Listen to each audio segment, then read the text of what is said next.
Hi, and welcome back to the Adobe Animate Getting Started series. In this video, I'd like to talk about the difference between a movie clip symbol and a graphic symbol. So a symbol is a reusable object that's easy to update. So right now, I have two symbols on the stage. They're really both the exact same symbol, and I just pressed the Option key and moved it over to make a copy. And inside of them, if I double click, in the graphic symbol, I have the exact same 40 frame animation, and inside the movie clip, because they're duplicates, I have the exact same timeline and animation. So you can see now they're both the same exact instance of MC Ball and their movie clips. But I'm going to click on this movie clip here, and I'm going to change its behavior from a movie clip to a graphic symbol. Every symbol has its own timeline. Every symbol is reusable and will be in the library. And I can easily change the behavior of any symbol I want to go from a graphic to a movie clip. So here I have a floor. And let's just say this movie clip, I just placed it in there and I wanted it to bounce on the floor. Well, movie clips, I cannot see play in the authoring environment. But you'll see a graphic symbol I can see play. So to line this up, I can click on the movie clip.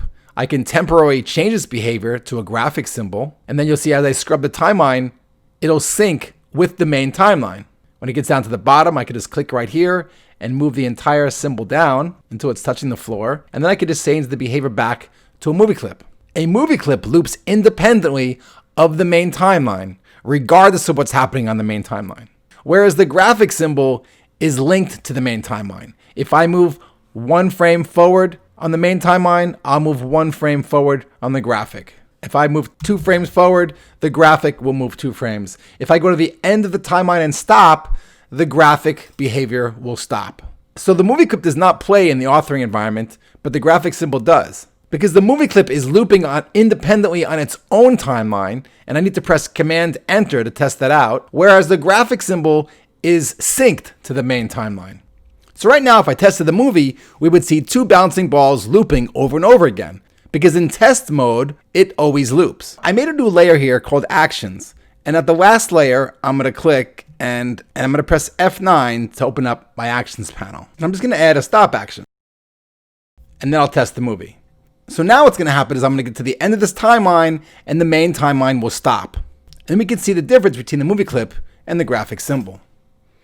So the movie clip loops independently, regardless of what's happening on the main timeline, which on the main timeline we've stopped. And the graphic symbol moves in sync with the main timeline. So the main timeline has stopped, the graphic symbol has stopped. If the main timeline only has 20 frames, then we will only see 20 frames of that graphic symbol animation. Some other differences between the graphic symbol and the movie clip.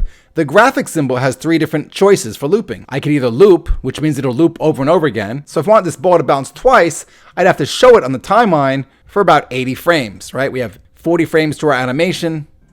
So if I show it for 80 frames, I will then see the ball bouncing twice.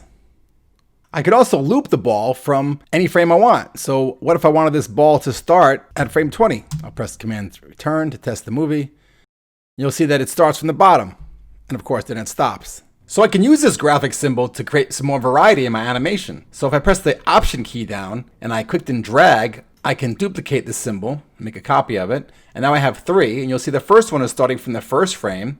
And I could have the second one start, let's say, from the 10th frame, and click on the third one and have that one start from frame 20. And now you'll see that they would all start at different points and I'd have some variety in my animations. So the graphic symbol I could be set to looping from whatever frame that I like, or I could set it just to play once from whatever frame I'd like. I could have it loop just once, which means if it's on the timeline for more than 40 frames, I'll still only see it play one time. And lastly, I could also have it be a single frame. So I could have it sit there at frame 1 or at frame 17. Another difference between a movie clip and a graphic symbol, the movie clip symbol has an instance name, which means I can name it and speak to it and control it via Actionscript. With a graphic symbol, I cannot. So if I add a couple of buttons here, one to start and one to stop, I can give the movie clip an instance name. I'll call it ball_MC for movie clip. And I've already added a bunch of Actionscript to actually talk to the movie clips. Tell the ball to stop, to play, or to even move or scale, or anything you can think of. I can change all of its properties via Actionscript. So I'm just gonna press Command Return. I click on Stop, and it stops the movie clip. I click on Start, and it starts the movie clip. So with Actions, the movie clip is a pretty powerful symbol. and the most dominant symbol in Adobe Animate.